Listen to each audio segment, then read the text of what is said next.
Какво значи тотално разглобяване на апарата? Значи свалено контролното тяло, осветителен конектор, куплунга електрически, тубуса, инструментален също свален отделно,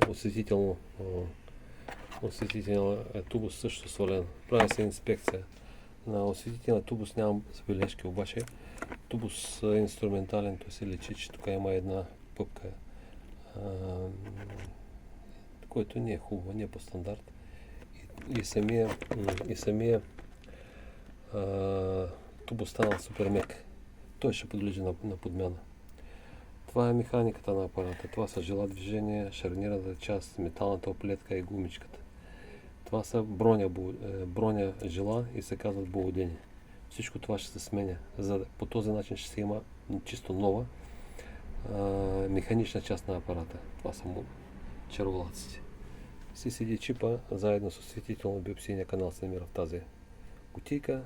Биопсийния канал технологично ще бъде сменен. Щом се сменя тубус инструментален, автоматично сменям и биопсийния канал. Горе-долу, ако всичко е преди мен, някой колега не си е сложил епоксидно лепило на болчета, отварянето на апарата е един ден.